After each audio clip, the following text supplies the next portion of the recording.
Hola a todos, bienvenidos a esta cápsula de Spartans. Mi nombre es Araceli Romero. Y yo soy Fernando Gómez. En esta cápsula hablaremos acerca de la obtención de biocombustibles a partir de aceites vegetales y grasas animales. En la cápsula anterior de Spartans, Yulisa y Jaciel platicaron acerca de biocombustibles, mencionando que estos son combustibles derivados de fuentes renovables, tales como plantas y animales.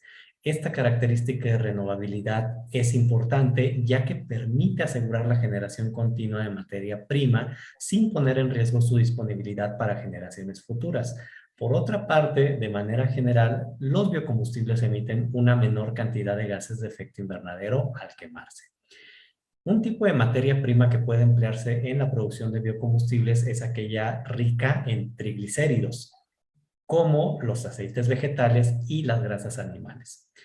Los aceites vegetales son comúnmente extraídos de semillas. Dependiendo del tipo de semilla, es la cantidad de aceite contenido. Por ejemplo, la semilla de cártamo contiene entre 30 y 45% de aceite, mientras que la semilla de piñón contiene de 25 a 45% de aceite.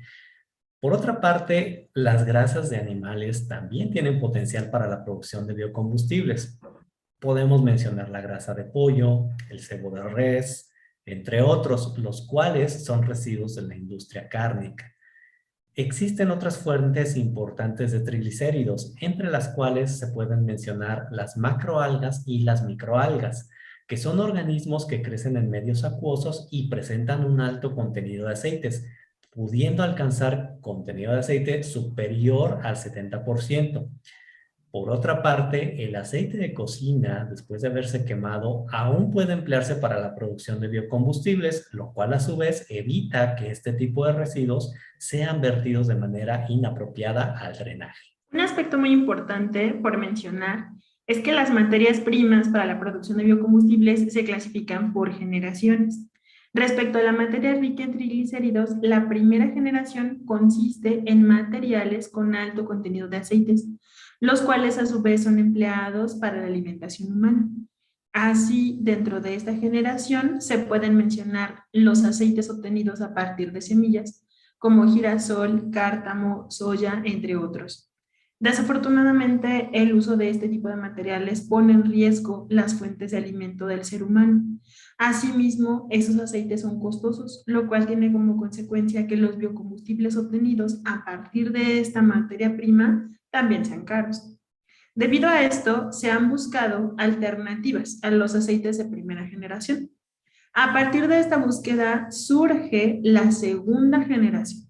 Aquí se involucra el uso de aceites obtenidos a partir de semillas, las cuales deben ser no comestibles o no aptas para el ser humano. Entre estas es posible mencionar el piñón, que es también conocido como Jatropha curcas, su nombre científico, o el aceite de higuerilla. Este tipo de plantas tienen a su vez la característica de ser muy resistentes y requerir relativamente pocos cuidados. Sin embargo, requieren de tierras para ser sembradas, así como riego. Por otra parte, en esta generación también entran residuos, tal como el aceite de cocina usado. La ventaja de este tipo de material es que, al ser un desecho, su aprovechamiento para la producción de biocombustibles evita su disposición inadecuada, contribuyendo entonces al tránsito hacia una economía circular. Sin embargo, la logística involucrada en la recolección de estos aceites, así como su disposición final, deben ser planeadas con cuidado. De lo contrario, se podría tener un mayor impacto ambiental al que se está evitando. La tercera generación de materias primas busca evitar el uso extensivo de tierras para el cultivo de especies no comestibles. De esta manera surgen los organismos acuáticos, es decir, macro y microalgas, como fuentes de aceite. Este tipo de organismos tienen un alto contenido de aceite, sin embargo, requieren de grandes cantidades de agua para desarrollarse. Esto podría representar un inconveniente, dadas las problemáticas que se han tenido en los últimos años respecto a la disponibilidad de agua. Sin embargo, algunas especies son capaces de desarrollarse en aguas residuales, lo cual permite que el organismo crezca y produzca aceite, actuando a su vez como un tratamiento para el agua residual. Finalmente, es posible mencionar la cuarta generación, la cual consiste en organismos acuáticos genéticamente modificados para mejorar la producción de aceite.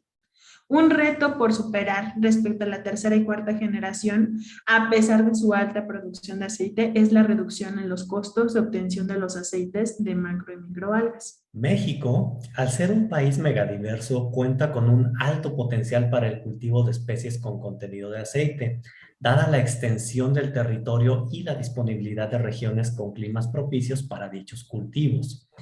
En el caso del piñón, el Instituto Nacional de Investigaciones Forestales, Agrícolas y Pecuarias, o INIFAP, ha reportado más de 3 millones de hectáreas con alto potencial productivo, principalmente en los estados de Veracruz, Chiapas y Guerrero.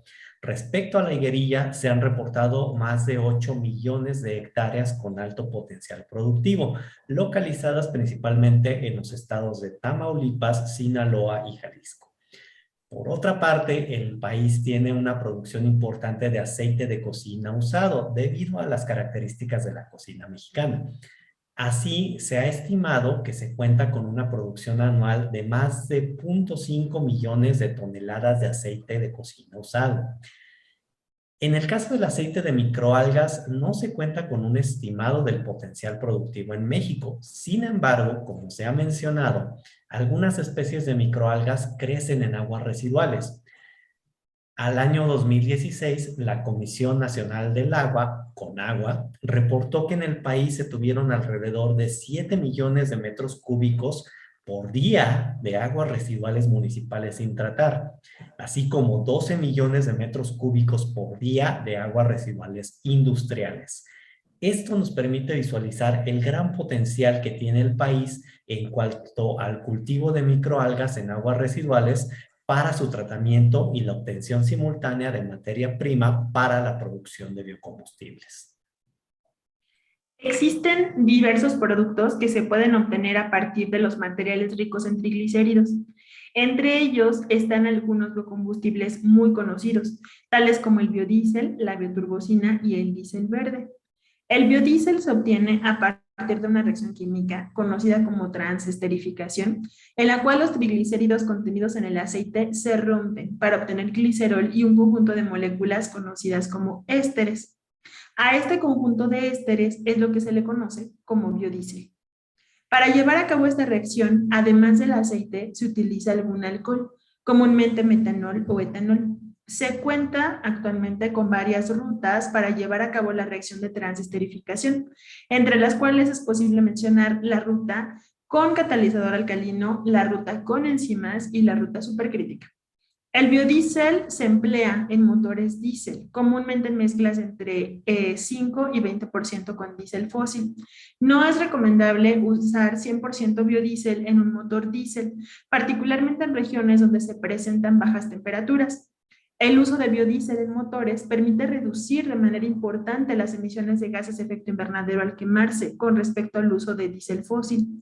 Solamente en el caso de los óxidos de nitrógeno se presenta un incremento al utilizar biodiesel. Por otra parte, el biodiesel también se puede emplear en calderas para la generación de energía.